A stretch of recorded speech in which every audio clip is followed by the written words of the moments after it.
चलिए बच्चों, यहाँ पर देखते हैं। जैसा कि आप सामने देख रहे हैं, यहाँ पर computer organisation device, input output, hardware software, ये सारी चीज़ें हम लोग यहाँ पर देखेंगे कि भाई हमारे पास की इनपुट डिवाइस होती क्या है, आउटपुट डिवाइस क्या होती हैं। ये सारी चीज़ें हम लोग यहाँ पर समझेंगे, जो बहुत ही ज़बरदस्त है।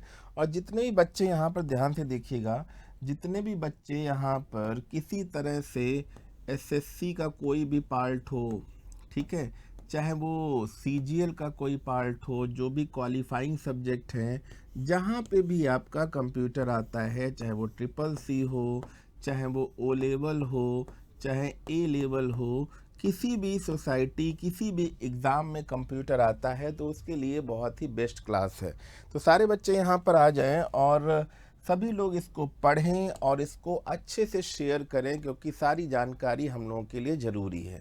तो भाई सबसे पहले ही हम लोग कई बार पढ़ चुके हैं कि हमारे पास व्हाट इज़ कंप्यूटर, कंप्यूटर क्या है। तो ये कई बार हम लोगों ने डिस्कशन किया है कि भाई कंप्यूटर क्या है। तो यहाँ पर अगर हम ध्यान से देखें कंप्यूटर क्या है, तो computer is an electronic device. मतलब कंप्यूटर एक इलेक्ट्रॉनिक डिवाइस है, सभी को पता ही है। बट यहाँ पे कंप्यूटर की इलेक्ट्रॉनिक डिवाइस क्यों बोली जा रही है और ये किस पे डिपेंड है? क्योंकि भाई हमारे पास जो ये मशीन दिख रही है, ये जो मशीन दिख रही है, ये मशीन किस पे काम करती है? तो ये भाई कंप्यूटर इलेक्ट्रॉनिक डिवाइस और मशीन किस पे काम कर रही है? 0 और 1 पे काम करती है। किस पे काम कर रही है? 0 और 1 के कॉन्सेप्ट पे काम करती है, ठीक है। क्योंकि मशीन को केवल 0 1 ही समझ में आता है। आप भाषा किसी भी तरह की यूज़ करेंगे, चाहे हिंदी हो, चाहे इंग्लिश हो, चाहे उर्दू हो, चाहे पंजाबी हो, बट इसको 0 1 ही समझ में आता है। इसीलिए किसका यूज़ करते हैं हम लोग? तो लैंग्वेज ट्रांसलेटर का यूज़ करते हैं। किसका यूज़ करते हैं? लैंग्वेज ट्रांसलेटर का यूज़ करते हैं। लैंग्वेज ट्रांसलेटर का यूज़ करते हैं। क्लियर है ना? और ये तो हमारे कौन है भाई? Father of computer Charles Babbage ji हैं। ये आप सभी को पता ही है, चार्ल्स बेबेज। इनको हर वीडियो में हम लोग इसलिए डाल देते हैं क्योंकि भाई यही हमारे एक सब्जेक्ट के जनक हैं और इन जनक को ज़रूर याद करना चाहिए। Father of computer Charles Babbage ji. तो चलिए, इनके बारे में डिस्कशन हो गई। और ये भी ध्यान रखना है कि विच कैन, जैसा भी मैंने समझाया, understand the language of electric circuit. अब सर्किट का मतलब यहाँ पर क्या होता है प्यारे बच्चों? तो सर्किट का मतलब हो जाता है परिपथ, वह रास्ता जहाँ से डेटा का आना और जाना होता है। तो सही बात देखिएगा, यहाँ पर अगर सर्किट की बात कर रहे हैं तो सर्किट अगर ऑन की पॉसिबिलिटीज़ बता रहा है तो इसका मतलब यहाँ पे वन की बात हो रही है। अगर ऑफ की पॉसिबिलिटीज़ बता रहा है तो यहाँ पे 0 की बात हो रही है, ठीक है। तो कंप्यूटर एक इलेक्ट्रॉनिक डिवाइस है जो कहीं ना कहीं एक सर्किट की प्रोसेस समझता है और डेटा का आना जाना भी उसी तरह से होता है। अब यहाँ पे देखिए, कंप्यूटर को कितने भागों में बांटा गया है? तो भाई कंप्यूटर को यहाँ पर कितने भागों में बांटा गया है? तो कंप्यूटर को यहाँ पर 2 भागों में बांटा गया है, ठीक है। पहला भाग क्या है? तो पहला भाग आपको दिख रहा है हार्डवेयर है, और दूसरा भाग क्या है? ठीक है, तो दूसरा भाग आपका सॉफ्टवेयर है। अब हार्डवेयर क्या होता है? तो भाई कई बार लिखा होता है, हालांकि मैंने भी वही लिखा है क्योंकि आप सभी लोग वही समझते हो कई बार, ठीक है। क्या समझते हो? कि जिसको हम सर छू सकते हैं वो हार्डवेयर होगा, जिसको हम छू सकते हैं वो क्या होगा? वो हार्डवेयर होगा। सभी आप यही लोग बोलते हो।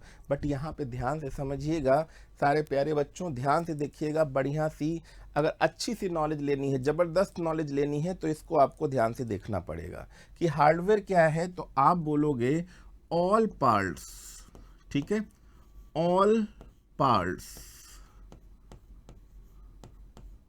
ठीक है, ऑल पार्ट्स ऑफ कंप्यूटर्स। भाई जितने भी कंप्यूटर में पार्ट लगे हैं, वो किसी तरह के भी पार्ट लगे हैं, वो किसी भी तरह के पार्ट हों, चाहे वो इंटरनल हों, चाहे वो इंटरनल हों, चाहे वो एक्सटर्नल हो, ठीक है। किसी भी तरह के पार्ट हैं वो हार्डवेयर कहलाएंगे। और आपको भी यही डेफिनेशन बोलनी है कि कंप्यूटर में लगे हुए सभी पार्ट हार्डवेयर होंगे, ठीक है। तो एक डेफिनेशन तो आपको ये जरूर याद रखनी है और इम्पॉर्टेंट डेफिनेशन है। पर अगर पूछा जाए सॉफ्टवेयर क्या है, तो सॉफ्टवेयर के बारे में भी आपको अच्छी सी इंफॉर्मेशन होनी चाहिए कि भाई सॉफ्टवेयर क्या है। तो सॉफ्टवेयर के बारे में क्या बोलेंगे? तो सॉफ्टवेयर में क्या बोलेंगे? तो सेट ऑफ प्रोग्राम। क्या बोलेंगे? सेट ऑफ प्रोग्राम बोलेंगे। क्या बोलेंगे? Set of program. क्योंकि जो प्रोग्रामों का सेट होता है, प्रोग्रामों का जो सेट होता है बेटा, वो क्या कहलाएगा? सॉफ्टवेयर कहलाएगा। प्रोग्रामों का जो सेट होगा वो क्या कहलाएगा? सॉफ्टवेयर कहलाएगा। ठीक है, प्रोग्रामों का जो सेट होगा वो क्या कहलाएगा? सॉफ्टवेयर कहलाएगा। ये चीज़ आपको ध्यान रखनी है, इन चीज़ों को ऐसे ही बोलना है। अगर कोई पूछ ले कि भाई प्रोग्राम फिर क्या होते हैं, तो प्रोग्राम बच्चों क्या होते हैं सारे प्यारे बच्चों, तो ध्यान दीजिएगा, सेट ऑफ इंस्ट्रक्शंस। अब भाई ये इंस्ट्रक्शंस क्या होते हैं? तो इंस्ट्रक्शन का मतलब हो गया जो निर्देश या जो कमांड कंप्यूटर को दिए जाते हैं, वो हमारे पास क्या कहलाएंगे? तो वो हमारे पास प्रोग्राम कहलाएंगे। और प्रोग्राम का सेट क्या कहलाएगा? तो सॉफ्टवेयर कहलाएगा। क्लियर है ना? क्लियर है? सारी चीज़ों को शेयर करते रहिएगा। जो भी बच्चे नए हैं वो सब्सक्राइब भी करते रहें। ठीक है, क्लियर है ना? अब देखिएगा, यहीं पे मैंने वो चीज़ें लिखी हुई हैं जिनको आपको ध्यान देना है, अच्छे से पढ़ना है कि भाई हार्डवेयर क्या है। ठीक है, कि हार्डवेयर क्या है, तो यहाँ पर ध्यान देना है कि भैया हार्डवेयर हमारे पास, hardware is any other physical part of the computer that can be seen by eyes and felt by the touching. ठीक है, तो ये तो डेफिनेशन आपकी बुक की डेफिनेशन है कि भाई हार्डवेयर क्या है? ये एक भौतिक पार्ट है जिसे आंखों से देखा जा सकता है, स्पर्श किया जा सकता है। बट यहाँ पे देखिए हार्डवेयर के माने में बता ही दिया कि कंप्यूटर के वो सारे पार्ट। ठीक है, वो सारे पार्ट जिसमें चाहे हम 2 पार्ट्स की बात कर लेते हैं, यहाँ पे 2 पार्ट्स की बात करते हैं, तो वो चाहे वो CPU हो गया, CPU नहीं होता है, मतलब अगर हम बात करें एक सिस्टम यूनिट की बात कर रहे हैं, तो सबसे पहले तो हम लोगों को ये समझना है कि CPU कई जगह लिखा मिलेगा बट CPU नहीं होता।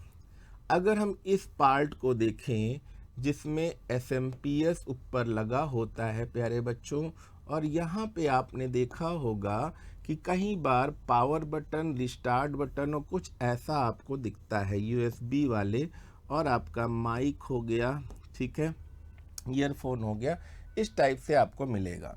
तो ये चीज़ आप हमेशा ध्यान रखना कि ये CPU नहीं है। जिसके मन में आता है किसी तरह का विचार, तो वो विचार त्याग दे। जब तक ये खाली है तब तक ये हमारे पास कैबिनेट है। क्या है ये? एक खाली कैबिनेट है।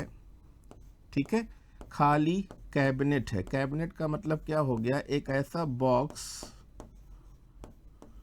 जिसमें सारे पार्ट लगेंगे। एक ऐसा खाली कैबिनेट जिसमें सारे बॉक्स, मतलब जिसमें सारी चीज़ें लगेंगी। अब इसमें भाई क्या लगेगा?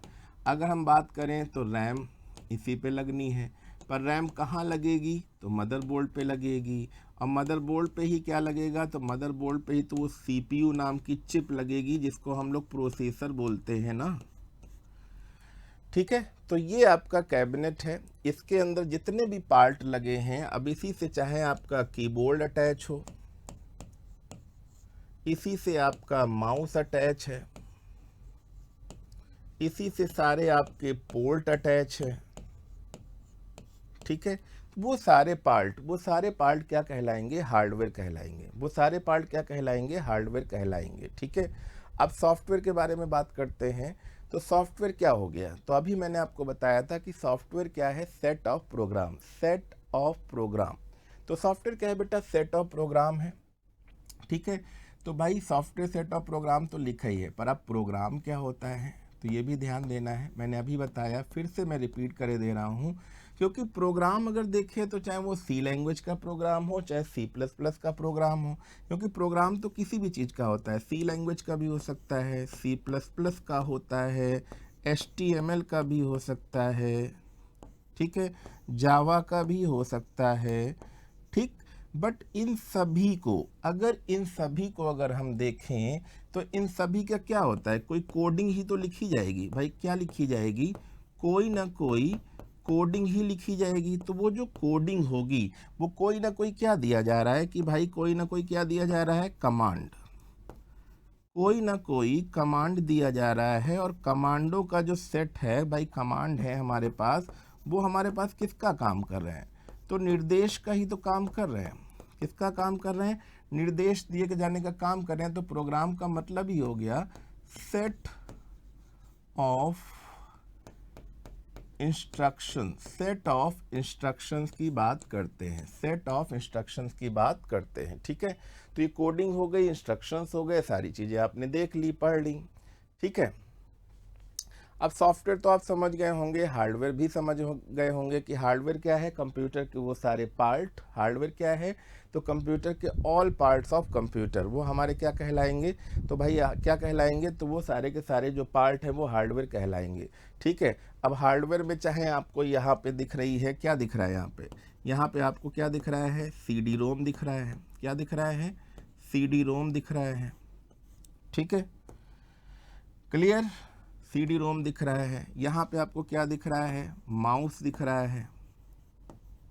ठीक, CD रोम भी दिख गया, माउस भी दिख गया। ये आपको चाहे CD दिख रही है इसके अंदर। ठीक है, ये कहीं ना कहीं कोई ना कोई एक आपको कार्ड दिख गया। ठीक है, वो चाहे NIC कार्ड हो, नेटवर्क इंटरफेस कार्ड हो। ये आपको क्या दिख गया? ये आपको मदरबोर्ड दिख गया। ठीक है, ये आपको मदरबोर्ड दिख गया।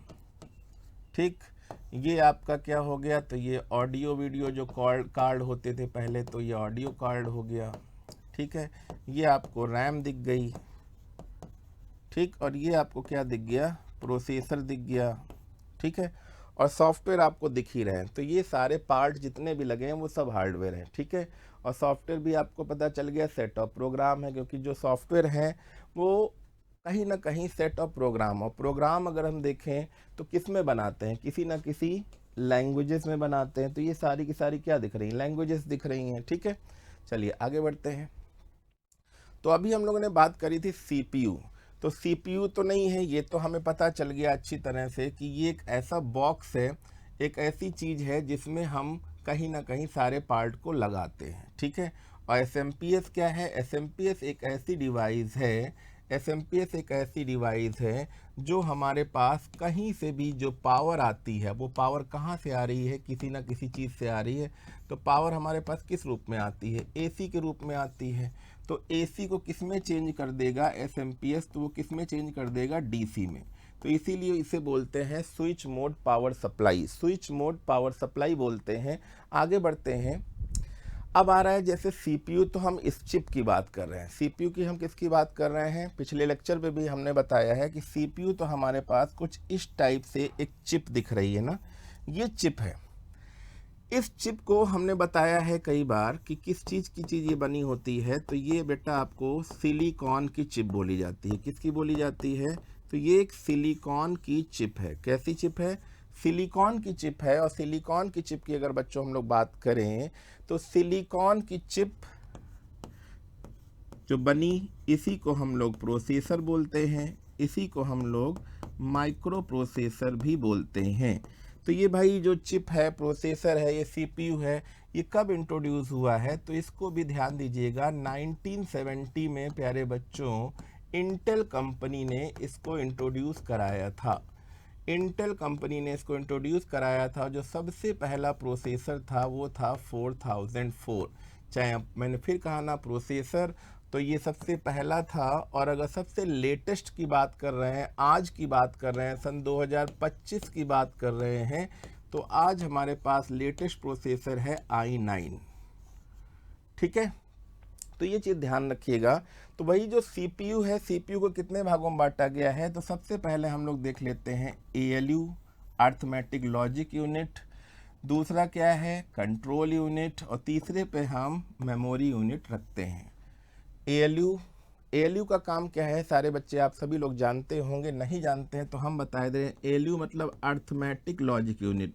भाई प्लस करना हो, माइनस करना हो, मल्टीप्लाई करना हो, डिवीज़न करना हो, लेस देन हो, ग्रेटर देन हो, इक्वल्स टू, किसी भी तरह के अर्थमेटिक ऑपरेशंस हो या लॉजिकल ऑपरेशंस हो, कौन करेगा? ALU करेगा, है ना।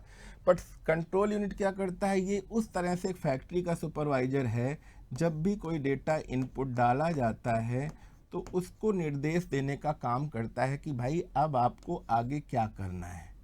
फिर ये उसको प्रोसेस के पास भेजता है। प्रोसेस करने के बाद आउटपुट आने तक सारे निर्देशों को देने का काम यही कर रहा है। तो कुल मिला के कभी भी आ जाए कि कंट्रोल यूनिट क्या करता है, तो ये बेटा हमारे कंप्यूटर में आईपीओ साइकिल चलाता है। ये हमारे कंप्यूटर में क्या चलाता है?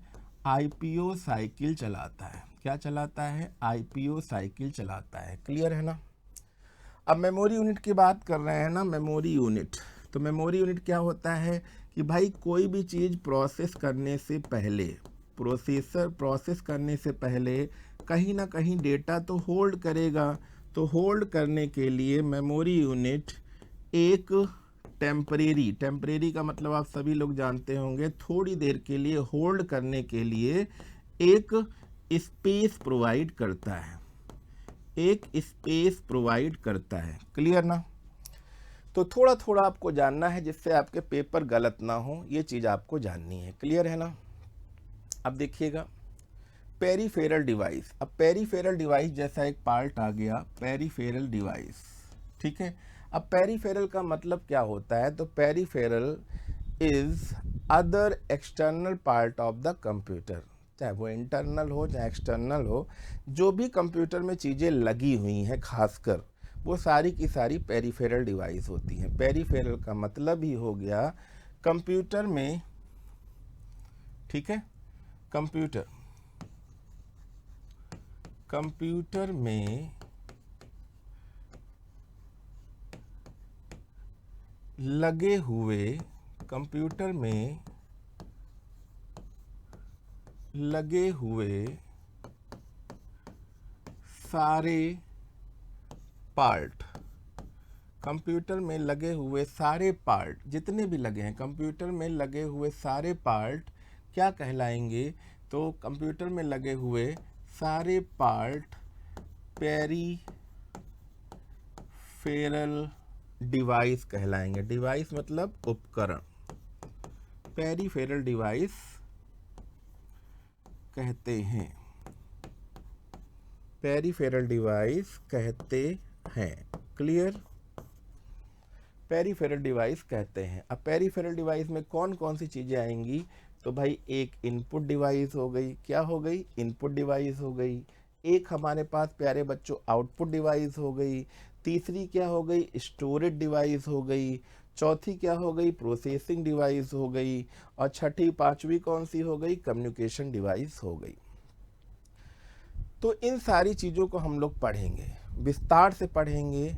चैनल को शेयर करते रहिएगा, सब्सक्राइब करते रहिएगा, वीडियो अच्छी लगे तो लाइक भी करते रहिएगा, क्योंकि चैनल आपका है, वीडियो आपके लिए बना रहे हैं, पढ़ाई आप करेंगे, एग्ज़ाम क्लियर आप करेंगे, एग्ज़ाम फिल भी आप करेंगे, सैलरी आप पाएंगे, बट कहीं ना कहीं सब्सक्राइब तो हो जाना चाहिए ना। तो सब्सक्राइब जरूर कर दीजिएगा। ठीक है, चलिए तो इनपुट डिवाइस के बारे में पढ़ते हैं। सबसे पहले इनपुट डिवाइस। तो यहाँ पर बेटा अगर इनपुट डिवाइस की हम लोग बात करें तो इनपुट डिवाइस क्या होती है? तो इनपुट डिवाइस अगर हम लोग बेटा देखें तो इनपुट डिवाइस का मतलब ही हो गया entering information into the computer is called input. पर इसको हम अच्छे से थोड़ा सा देखते हैं, अच्छे से समझते हैं कि भाई ये है क्या। ठीक है, तो इसको हम अच्छे से पढ़ते हैं कि भाई इनपुट डिवाइस क्या है, क्योंकि इसको बिना अच्छे से समझे बिना ये चीज़ समझ में नहीं आनी है। ठीक है, और अगर समझ में नहीं आनी है तो थोड़ा सा विस्तार तो चाहिए।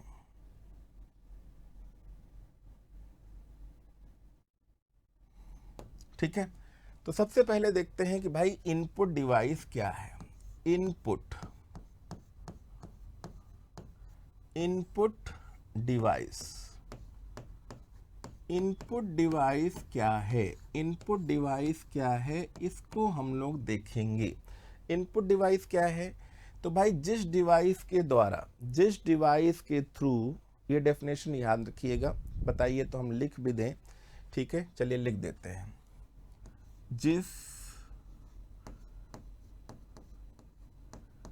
जिस डिवाइस आप लिख सकते हो, या जिस उपकरण, जिस उपकरण के द्वारा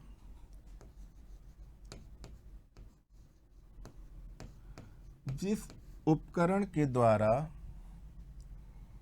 हम कंप्यूटर में, हम आपका कंप्यूटर मतलब वही जो बॉक्स है आपको सामने दिख रहा है, कंप्यूटर में अब देखिए इंफॉर्मेशन नहीं है, कंप्यूटर में क्या एंटर कराएंगे? अगर इंफॉर्मेशन ही एंटर करानी है तो कंप्यूटर की ज़रूरत ही क्या है? तो कंप्यूटर में डेटा एंटर कराते हैं। क्या एंटर कराते हैं? कंप्यूटर में डेटा को प्रवेश कराते हैं। प्रवेश लिख दें, वो ज़्यादा सही रहेगा। प्रवेश मतलब एंटर कराते हैं, प्रवेश कराते हैं, ठीक है। वह हमारी क्या होंगी? इनपुट डिवाइस होंगी। फॉर एग्जांपल जैसे अगर हमने इनपुट कराया कुछ, अब इनपुट क्या कराएंगे? तो इनपुट मतलब इनपुट डिवाइस। अब इनपुट डिवाइस कोई भी हो सकती है। इनपुट डिवाइस आपके पास चाहे वो कीबोर्ड हो सकता है, ठीक, माउस हो सकता है,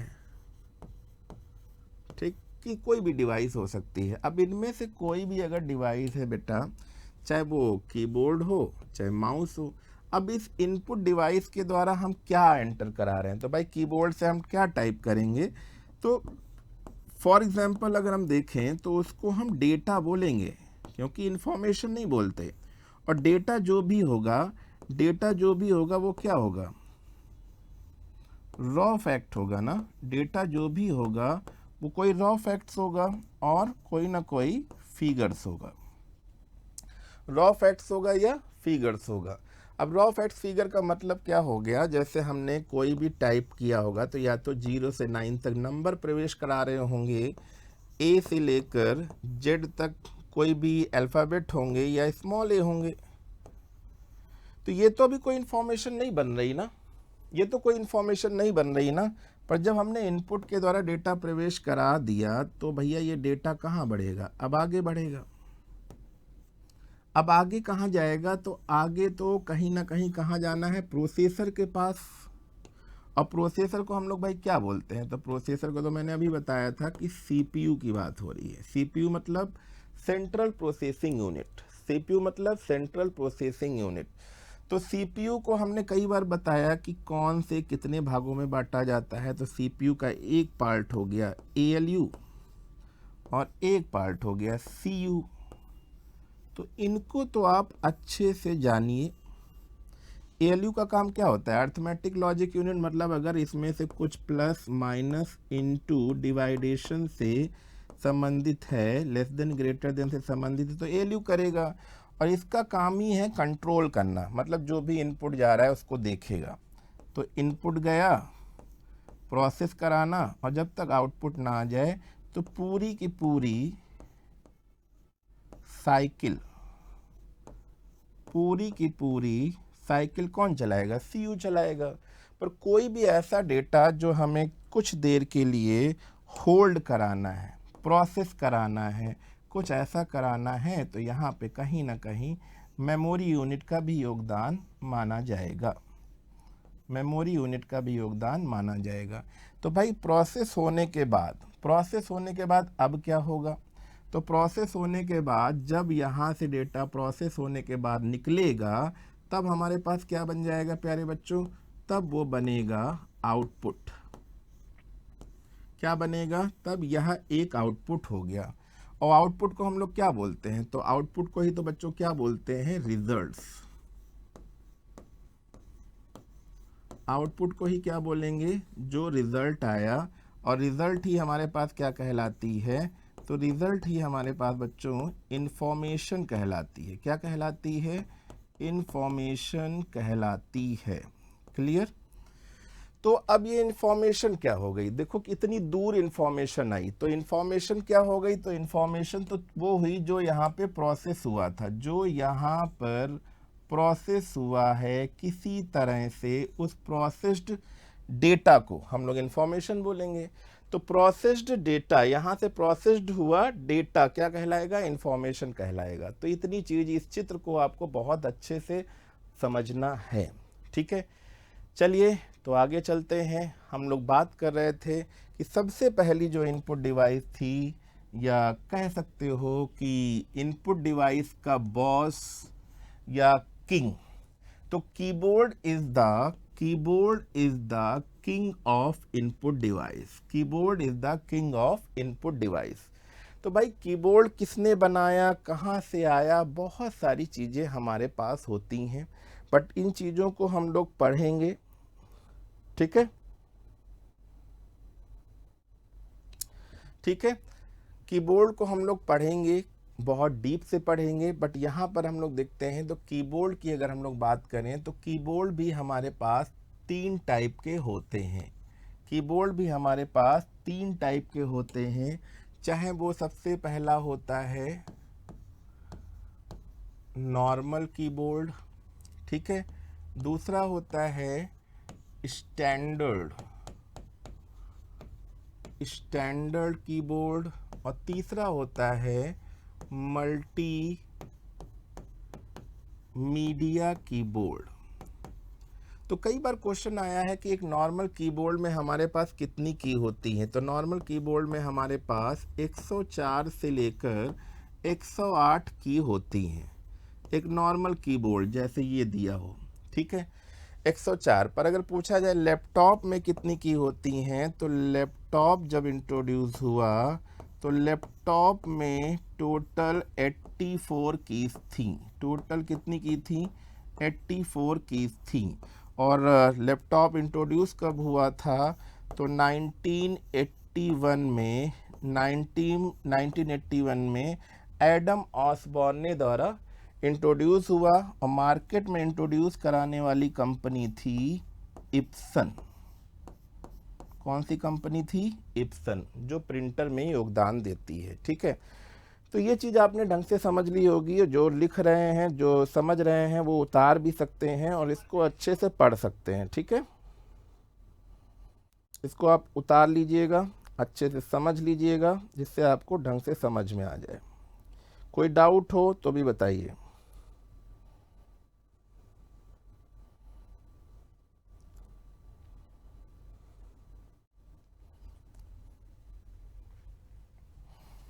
आगे बढ़ते हैं, ये ध्यान दीजिएगा। क्लियर है ना। तो कीबोर्ड में तो बहुत सारे क्वेश्चन हैं भाई। कीबोर्ड में देखिए, हमारे पास अगर क्वेश्चन पूछा जाए किसी तरह से कि भाई ये क्या चीज़ है, क्या चीज़ नहीं है, तो जैसे हम छोटे छोटे से कुछ चीज़ें बताते हैं। जैसे यहाँ पर आपको एक की दिख रही, स्कैप। तो भाई ये क्या काम करती है, तो भैया स्कैप की का क्या होता है, कोई भी अगर प्रोसेस है, कोई भी प्रोसेस है, ठीक है, ज़्यादा पतला हो गया, कोई भी प्रोसेस अगर हमें कैंसिल करनी है, कोई भी प्रोसेस अगर कैंसिल करनी है तो उसके लिए स्कैप की का यूज़ होता है। मॉडिफायर की कौन कौन सी होती हैं, तो वो अल्टर हो गई, कंट्रोल हो गई, और कहीं ना कहीं शिफ्ट की। ये सारी की सारी मॉडिफायर की होती हैं। कौन सी की होती हैं, मॉडिफायर की होती हैं, ध्यान रखिएगा, मॉडिफायर की। क्लियर है ना। ऊपर की ये जो आप की देख रहे हो, ये की आपको F1 से लेकर F12 तक जो दिख रही हैं, ये सारी की सारी क्या होती हैं, ये फंक्शन की होती हैं। कौन सी की होती हैं, फंक्शन की होती हैं। और ये जो आपको 3 दिख रही हैं, ये 3 की हम लोग क्या बोलते हैं, तो इनको हम लोग टॉगल की बोलते हैं, टॉगल की। क्योंकि ये भाई जब ऑन होंगी, ऑफ होंगी, तभी काम करेंगी। तो ऐसी बहुत सारी इसमें की हैं जिनको आप जानकारी सहित हम बताएंगे, पर अभी चलिए इतना आपके लिए सही है और सारी चीज़ें आपने समझ ली हैं। अब आ जाते हैं माउस। ठीक है, माउस के बारे में आप सभी लोग जानते हैं, अच्छे से जानते हैं। तो भाई देखिए, माउस की अगर हम बात करें, जगह जगह पे अलग अलग चीज़ें लिखी हैं, पर आपको बस इतना ध्यान देना है कि 1962 के अप्रॉक्स, ठीक है, विलियम सी डगलस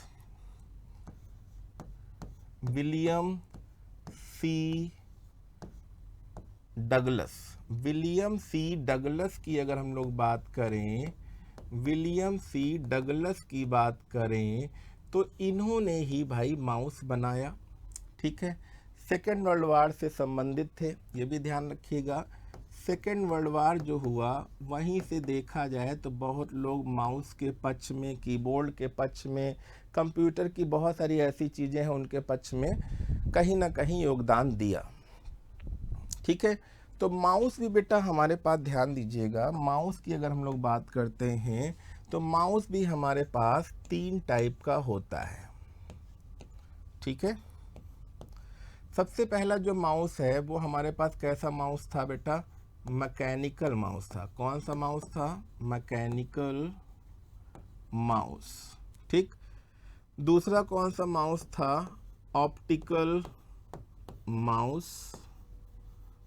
ऑप्टिकल का मतलब आप सभी लोग जानते हो, प्रकाश की बात हो रही है, प्रकाश मतलब लाइट, ठीक। मैकेनिकल मतलब जुगाड़ वाली बात हो गई। और दूसरा है यहाँ पर वायर लेस माउस। आप इसको दिल्ली पुलिस हो या कोई भी जगह आप देखिएगा, आप इन चीज़ों को देख लेंगे, mechanical mouse, optical mouse and wireless mouse. तो मैकेनिकल माउस डिपेंड ऑन क्या हो जाएगा प्यारे बच्चों, तो mechanical mouse depend on track ball, and optical mouse depend on laser beam rays, और wireless mouse depend on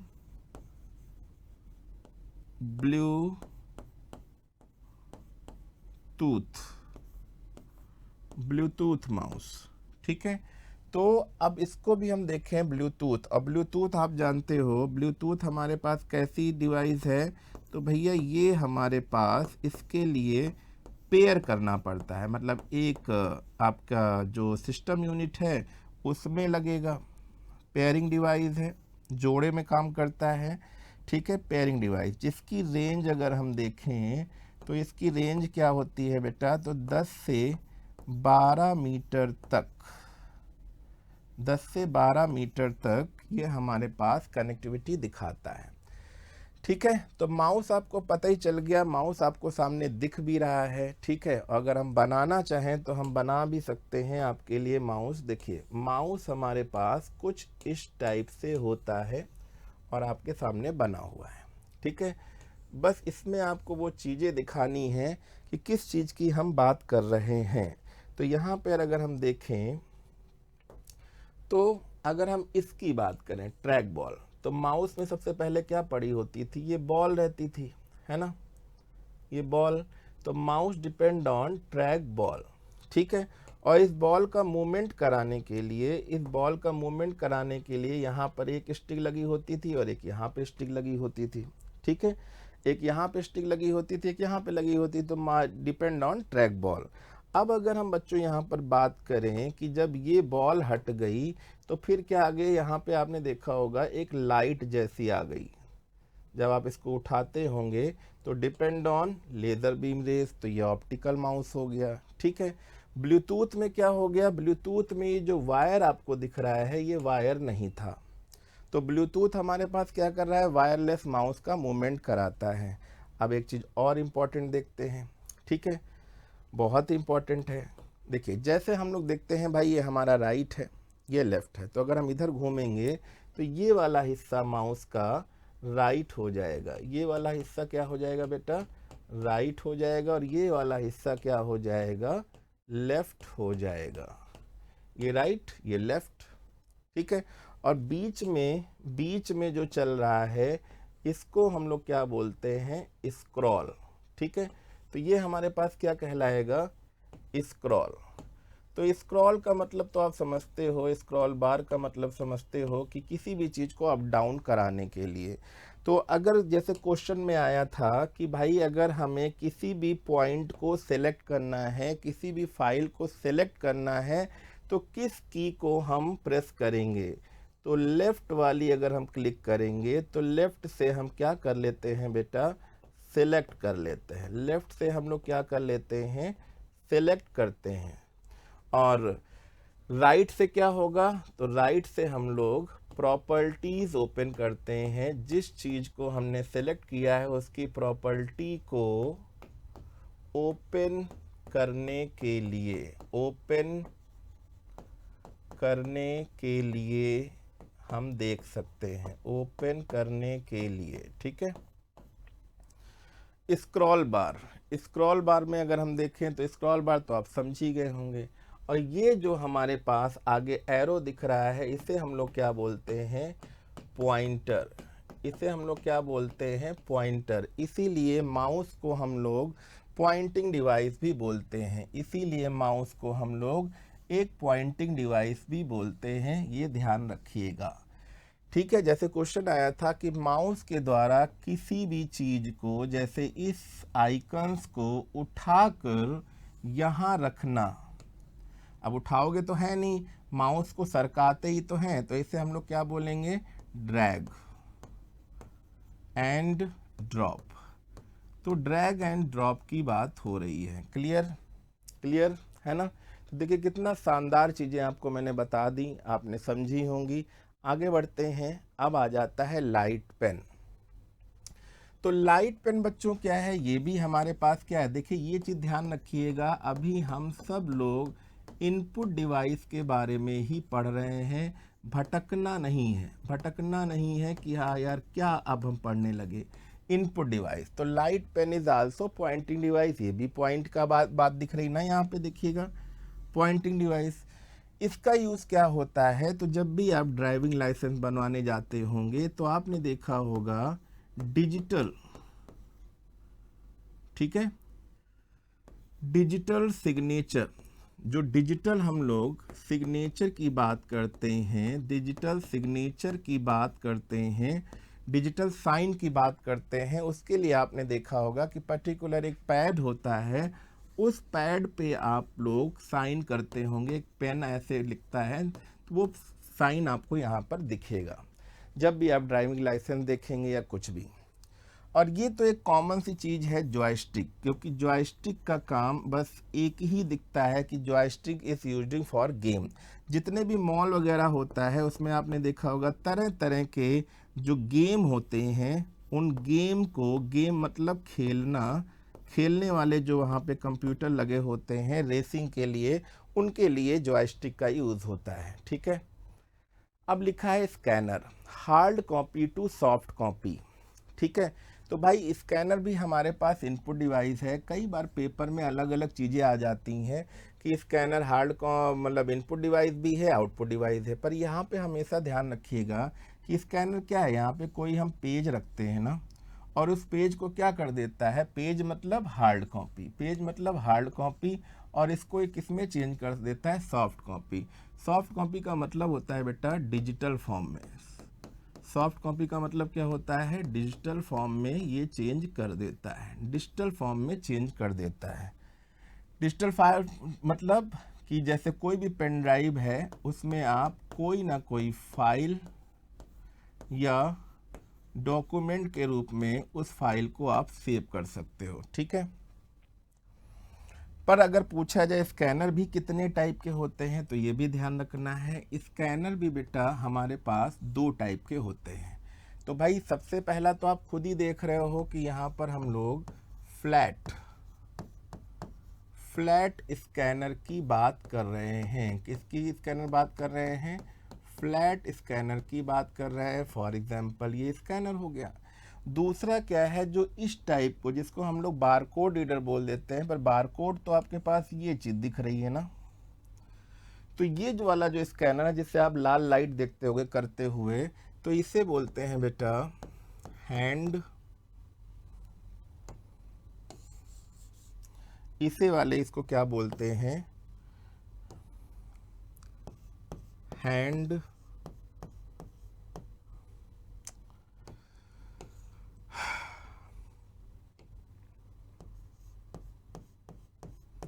hand held scanner. Hand held scanner हो जाएगा, ध्यान रखिएगा, हैंड हेल्ड स्कैनर। तो भाई पहला ये हो गया, दूसरा ये हो गया। तो स्कैनर भी हमारे पास दो टाइप के होते हैं, दो टाइप के हमारे पास स्कैनर होते हैं। अब अगर हम यहाँ पर देखें तो लिखा है बीसीआर। बीसीआर का मतलब यहाँ पर क्या हो गया, बीसीआर का प्यारे बच्चों यहाँ पे बार कोड रीडर हो गया। बार कोड क्या हो जाएगा, रीडर हो जाएगा, बार कोड रीडर। अब अगर हम बच्चों बार कोड रीडर की बात करें तो यहाँ पर देखिएगा, यहाँ पे हम लोग उन 13 लाइनों के बारे में बात करेंगे जो यहाँ पर दी होती हैं। ठीक है, तो भाई जो पहली और दूसरी लाइन है, ठीक है, मतलब पहली और दूसरी लाइन, ठीक है, तो पहली और दूसरी लाइन क्या कहलाती है कि भाई ये कंट्री कोड है। जैसे कोई भी प्रोडक्ट होगा, अगर इंडिया का कंट्री कोड क्या है 91 है, पर दो लाइन तक हमारे पास कंट्री कोड की बात कर रहा है। पर अगर हम 3 से लेकर 4, 5, 6, 7 तक देखें तो ये लाइनें हमारे पास क्या दिखा रही हैं, मैन्युफैक्चरिंग कोड, मतलब कब ये चीज़ बनी है। ठीक है, कब ये चीज़ बनी है या कौन सी चीज़ बन रही है। अब फिर देखेंगे 8 से लेकर 9, 10, 11, 12, ठीक है, तो यहाँ पे मैन्युफैक्चरिंग कोड के बाद फिर क्या देखेंगे, कौन सा प्रोडक्ट तैयार हो गया, प्रोडक्ट कोड। और लास्ट वाला जो ये 13 नंबर है, इसको हम बोलते हैं बेटा चेक कोड। ठीक है, तो ये हो गए बार कोड। ठीक है, बार कोड भी देखा होगा, या इस टाइम जो ये वाला चल रहा है ना, इस टाइप से आपने कुछ इस टाइप से भी देखा होगा, जिसमें ये इस टाइप के चिन्ह बने होते हैं, ये वाले। तो इसको हम लोग क्या बोलते हैं, इसको हम लोग बोलते हैं क्यूआर कोड। क्या बोलते हैं, क्यूआर। और क्यूआर का मतलब बेटा क्या होता है, क्विक रिस्पांस होता है। क्यूआर का मतलब क्या होता है, क्विक रिस्पांस के बारे में हम लोग बात करते हैं। ठीक है, अब देखिए लिखा हुआ है ओसीआर। ओसीआर क्या होता है, तो ओसीआर का मतलब हो गया ऑप्टिकल कैरेक्टर रीडर। ओसीआर का मतलब क्या हो गया, ऑप्टिकल कैरेक्टर रीडर। तो ओसीआर किसकी बात कर रहा है, ऑप्टिकल कैरेक्टर रीडर की बात कर रहा है। तो ये क्या होता है, तो ये एक ऐसी स्क्रीन होती है जिसमें आपको एक पेन से किसी तरह से पढ़ाना है। जैसे ही आप इस पे कंप्यूटर लिखेंगे, जैसे ही आप इस पे कंप्यूटर लिखेंगे, सारा का सारा डेटा एक बड़ी सी स्क्रीन पे दिखाएगा। जो भी इसके सामने आप पर्दा या स्क्रीन लगाएंगे वो आपको यहाँ पर दिखाएगा। MICR क्या है, तो MICR के नाम से ही पता चल रहा है, magnetic ink and character reader. Magnetic and ink character reader. तो यहाँ पर अगर आप देखें तो इसका काम ही क्या होता है, तो जो बैंक में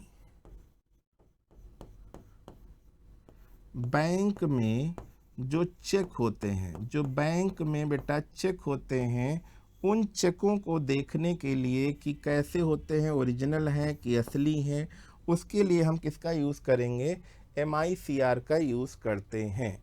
अब देखिए लिखा हुआ है आउटपुट डिवाइस। ठीक है, ठीक है, बट इनका अगर आप देखें तो ये सारे के सारे हम लोगों ने इनपुट डिवाइस तो अभी तक देखी, सारी की सारी क्या देखी, इनपुट डिवाइस देखी हैं, सारी की सारी इनपुट डिवाइस, जिसमें बहुत सारी चीज़ें आपने देख ली। ठीक है, अब आउटपुट डिवाइस क्या होती है। ठीक है, तो ये भी ध्यान दीजिएगा, आउटपुट डिवाइस हमारे पास क्या होती है, जिसके थ्रू हमने बताया ना, जिसके थ्रू हम लोग कोई ना कोई रिजल्ट्स देखते हैं, जिसके थ्रू हम कोई ना कोई रिजल्ट्स देखते हैं, जिसके थ्रू कोई ना कोई हमें इंफॉर्मेशन मिलती है, जिसके थ्रू कोई ना कोई हमें इंफॉर्मेशन मिलती है। क्लियर।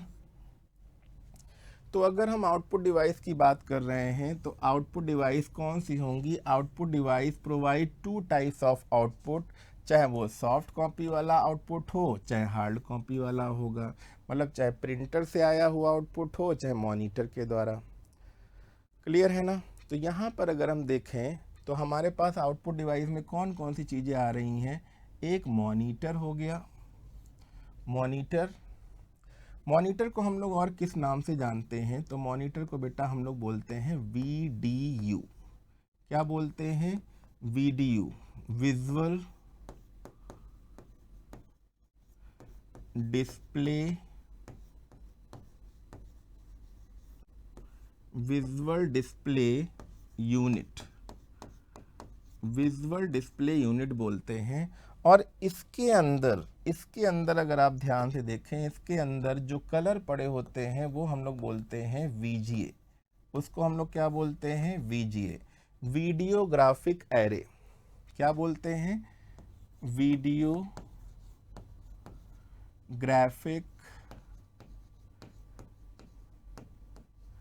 Graphic array. ठीक है। और ये जो मॉनिटर होता है ना हमारे पास, ये मॉनिटर भी हमारे पास कई टाइप के होते हैं। कौन कौन से टाइप के होते हैं? जैसे आपने सुना होगा, सबसे पहला जो मॉनिटर था वो बेटा CRT था। दूसरा मॉनिटर कौन सा था? तो दूसरा मॉनिटर था बेटा TFT था, thin film transistor, cathode ray tube, thin film transistors. ठीक है। और तीसरा कौन सा होगा? तो तीसरा हमारे पास होगा LCD, लिक्विड क्रिस्टल डिस्प्ले। और चौथा कौन सा होगा? तो चौथा हमारे पास होगा LED, light emitting diode, liquid crystal display, thin film transistors और CRT, कैथोड रे ट्यूब। तो ये सारे मॉनिटर आपने देखे भी होंगे और सुने भी होंगे। ठीक है।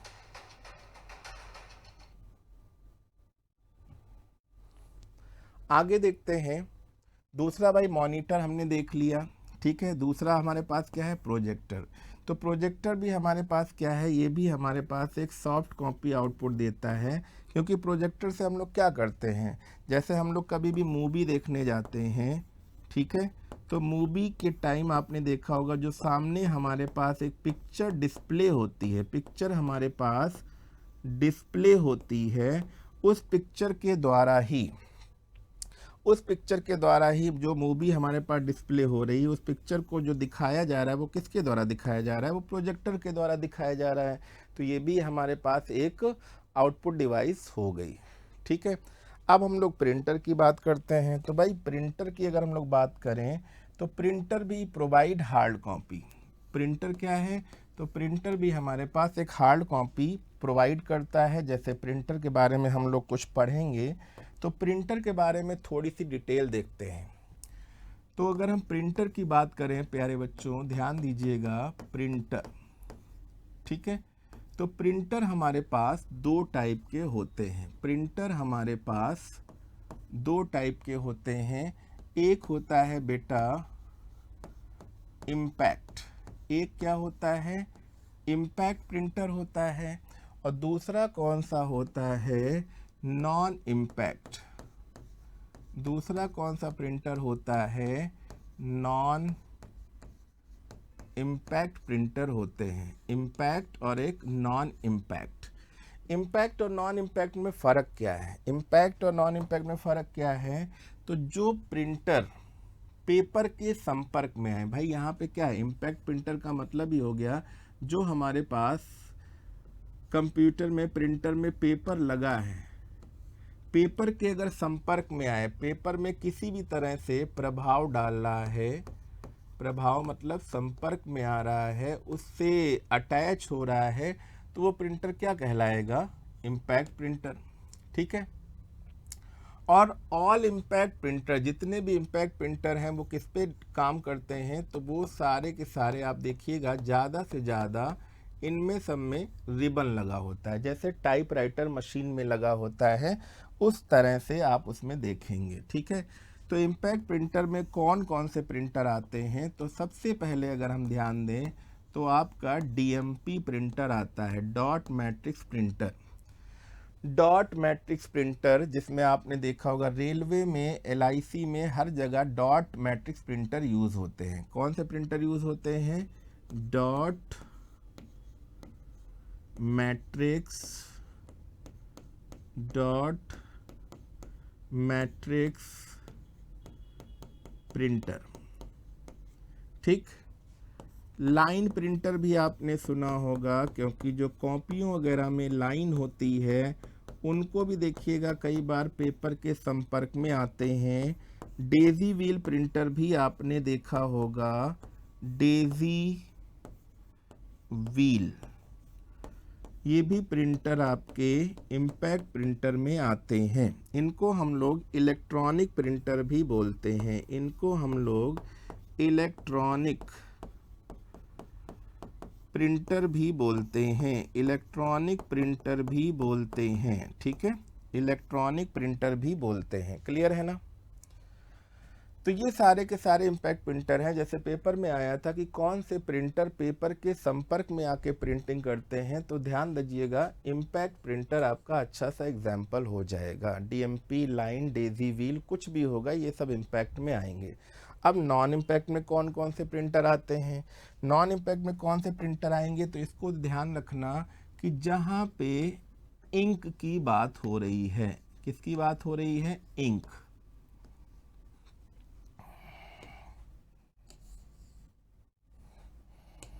जहाँ पे हम लोग प्यारे बच्चों किसकी बात कर रहे हैं?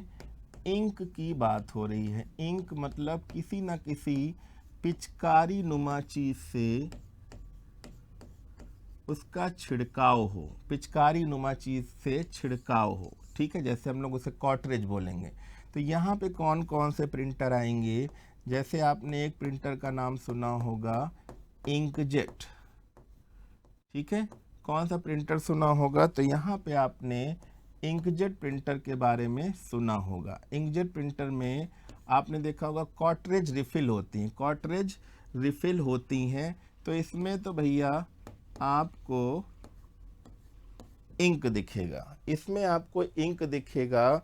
और इसमें जो इंक प्रयोग होती है, इसमें जो सारे बच्चों इंक प्रयोग होती है, वो ध्यान दीजिएगा, वो होती है सियान, मैजेंटा, येलो, ब्लैक, CMYK। दूसरा प्रिंटर कौन सा होता है? दूसरा प्रिंटर आपका होगा यहाँ पर लेज़र प्रिंटर होता है। दूसरा प्रिंटर कौन सा होता है? Laser printer. और लेज़र प्रिंटर में खास क्या है, जब भी पेपर आता है तो पूछा जाता है या तो वो टोनर की बात करता है, और टोनर क्या होता है? जिसमें एक पाउडर नुमा इंक को रिफिल किया जाता है, ठीक। तीसरा हमारे पास इंकजेट हो गया, लेज़र प्रिंटर हो गया। एक आपने सुना होगा जो ATM मशीन में, जो ATM मशीन, ATM का नाम सुना ही होगा, automated teller machine. ATM machine में जो प्रिंटर यूज़ होते हैं वो भी हमारे पास नॉन इम्पैक्ट प्रिंटर होते हैं, जिनको हम लोग थर्मल प्रिंटर बोलते हैं। क्या बोलते हैं? उनको हम लोग थर्मल प्रिंटर बोलते हैं। कौन सा प्रिंटर बोलते हैं? थर्मल प्रिंटर बोलते हैं। तो ये चीज़ भी आपके लिए बहुत इम्पॉर्टेंट हो गई। स्पीकर भी आपका आउटपुट डिवाइस है, आप सभी लोग जानते ही हैं, स्पीकर भी आउटपुट डिवाइस है। क्लियर है ना? क्योंकि यहाँ पे हमारे पास ये आवाज़ की बात हो रही है, आवाज़ हमारे पास आती है, तो ये भी तो एक आउटपुट डिवाइस हो गई ना, ठीक है। अब स्टोरेज डिवाइस की अगर हम लोग बात करें बच्चों, तो यहाँ पे देखिएगा स्टोरेज डिवाइस मतलब जहाँ पर डेटा स्टोर हो रहा है, जहाँ पर डेटा स्टोर हो रहा है, तो डेटा हमारे पास दो टाइप से स्टोर होता है। एक हमारे पास क्या होता है? सिक्वेंशियल मेमोरी, और एक हमारे पास होती है डायरेक्ट एक्सेस मेमोरी। एक सिक्वेंशियल एक्सेस मेमोरी और एक डायरेक्ट एक्सेस मेमोरी होती है। तो सिक्वेंशियल का मतलब आप सभी लोग जानते ही हैं। सिक्वेंशियल का मतलब क्या हो गया? तो सिक्वेंशियल का मतलब हो गया बेटा कि कोई भी चीज़ ऐसी जो लाइन से चले, लाइन से चले। अब लाइन से चले की अगर हम लोग बात कर रहे हैं, तो आपने ये कैसेट देखी होगी। इस कैसेट में क्या था कि जो पहला वाला सॉन्ग प्ले हो जाएगा, देन दूसरा वाला सॉन्ग आएगा, फिर तीसरा वाला सॉन्ग आएगा, फिर चौथा वाला सॉन्ग आएगा, फिर पांचवा वाला सॉन्ग आएगा। तो लाइन से जब चीज़ें प्ले होंगी तो उसे हम लोग क्या बोलते हैं? सिक्वेंशियल मेमोरी बोलते हैं। क्या बोलते हैं? सिक्वेंशियल मेमोरी, ठीक है। अब आता है डायरेक्ट एक्सेस या रैंडमली, मतलब कहीं से भी डेटा को आप चला सकते हो। पहले गाने के बाद डायरेक्ट आप 10वें नंबर पे आ सकते हो, 6ठे नंबर पे आ सकते हो, उनको हम लोग बोलते हैं डायरेक्ट एक्सेस मेमोरी। तो डायरेक्ट एक्सेस मेमोरी में बेटा क्या आएगा? सबसे पहला आ रहा है मैग्नेटिक डिस्क। क्या आएगा? Magnetic disk. तो मैग्नेटिक डिस्क में क्या क्या चीज़ें आएंगी? तो सबसे पहले मैग्नेटिक डिस्क में आपको दिखेगा floppy disk drive, floppy disk drive. दूसरी कौन सी चीज़ दिखेगी? Hard disk drive. Floppy disk drive और हार्ड डिस्क ड्राइव, ये हमारे पास मैग्नेटिक मतलब चुंबकीय डिस्क हैं। कैसी डिस्क हैं? चुंबकीय, चुंबकीय डिवाइस है, जिस चुंबकीय डिवाइस। ऑप्टिकल का मतलब ही मैंने कई बार बताया, ऑप्टिकल का मतलब क्या हो गया? प्रकाश की बात हो रही है, एक जिसमें प्रकाश की बात हो रही हो। जैसे ऑप्टिकल का मतलब लाइट हो गया, लाइट मतलब हम किसकी यहाँ पे बात करेंगे? तो यहाँ पे हम लोग सीडी की भी बात करेंगे, डीवीडी की भी बात करेंगे, या हम लोग यहाँ पर ब्लूरे डिस्क की बात भी करते हैं। और इलेक्ट्रॉनिक स्टोरेज डिवाइस में बच्चों क्या आएगा? तो इलेक्ट्रॉनिक स्टोरेज डिवाइस में जैसा कि आपको सामने दिख ही रहा है फ्लैश मेमोरी, और फ्लैश मेमोरी में हम लोग जैसे मोबाइल में मेमोरी कार्ड डालते थे ना बेटा, मेमोरी कार्ड,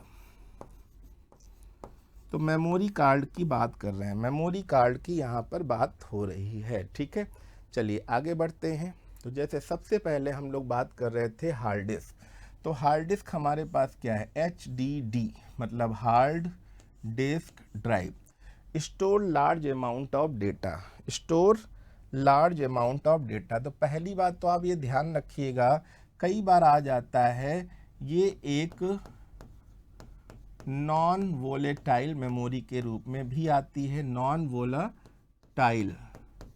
अब नॉन वोलेटाइल को कहोगे आप कि हमने तो सर सुन रखा है कि नॉन वोलेटाइल मेमोरी रोम होती है, पर रोम का जो किस्सा है वो यही तो है कि भाई हमारे पास पावर ऑफ होने के बाद भी डेटा सेव रहे।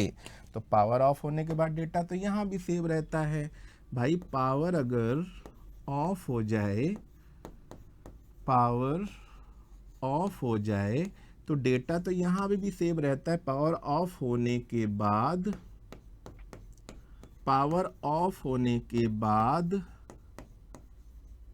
भी, पावर ऑफ होने के बाद भी डेटा स्टोर रहता है ना, पावर ऑफ होने के बाद भी डेटा स्टोर रहता है। तो इसका यही एक क्वालिटी है कि पावर ऑफ होने के बाद भी डेटा स्टोर रहे, इसलिए हार्ड डिस्क एक नॉन वोलेटाइल प्रोसेस में आ सकती है। ठीक है, और हार्ड डिस्क हमारे पास कितने भागों में बांटी गई है? तो हार्ड डिस्क को दो भागों में बांटा गया है, एक हिस्सा आपका ट्रैक होता है और एक हिस्सा आपका सेक्टर होता है। एक हिस्सा आपका ट्रैक होता है और एक हिस्सा आपका सेक्टर होता है, ध्यान दीजिएगा। अब हार्ड डिस्क में जो केबल लगी होती है, हार्ड डिस्क में क्या लगी होती है बच्चों? हार्ड डिस्क में क्या लगी होती है? केबल। तो केबल में अगर देखें तो हार्ड डिस्क में एक केबल हो गई साटा केबल। साटा केबल की फुल फॉर्म क्या है? Serial advance technology attachment. तो दूसरी केबल कौन सी हो गई? पाटा केबल। पाटा में भी क्या कह रहा है? Parallel advance technology attachment. ठीक, तीसरी क्या हो गई? आटा एडवांस टेक्नोलॉजी अटैचमेंट। तो हार्ड डिस्क आप देख ही रहे हो, इंटरनल हार्ड डिस्क भी आती है, एक्सटर्नल हार्ड डिस्क भी आती है। हार्ड डिस्क की श्रेणी में एक हार्ड डिस्क आपने और सुन रखी होगी, उस हार्ड डिस्क को हम लोग बच्चों क्या बोलते हैं? SSD बोलते हैं, solid state drive. Solid state drive नाम से भी एक हार्ड डिस्क आती है, वो ध्यान रखिएगा। ठीक है, अब देखिए फ्लॉपी की बात कर रहे हैं। हार्ड डिस्क में एक चीज़ और भी ध्यान दीजिएगा, अगर पूछा जाए हार्ड डिस्क को किस कंपनी ने पहली बार इंट्रोड्यूस कराया, तो हार्ड डिस्क को सबसे पहले सीगेट कंपनी ने इंट्रोड्यूस कराया था। हालांकि बहुत सारी कंपनियां अलग अलग लिखी हुई हैं, पर इतना ध्यान रखना है। जैसे फ्लॉपी डिस्क के बारे में अगर बात करें तो फ्लॉपी को किसने इंट्रोड्यूस कराया? IBM ने। International business machine, international business machine. तो फ्लॉपी डिस्क हमारे पास 3 टाइप की होती हैं। सबसे पहली जो फ्लॉपी है वो 3.5 इंच की कुछ इस तरह से दिखती है। तो सबसे इम्पॉर्टेंट क्वेश्चन भी यही हो गया। सबसे इम्पॉर्टेंट इसलिए, ध्यान रखिएगा, सबसे इम्पॉर्टेंट इसलिए है क्योंकि पेपर में कई बार पूछा जाता है। ठीक है, तो 5.25 इंच की कैपेसिटी कितनी है, 1.88 MB है। ये 8 इंच की बड़ी तो आ गई थी, बट इसमें डेटा की कैपेसिटी 80 KB ही है। ठीक है, अब आ जाता है ऑप्टिकल डिस्क। ऑप्टिकल का मतलब मैंने अभी क्या बताया, ऑप्टिकल का मतलब मैंने बताया अभी प्रकाश।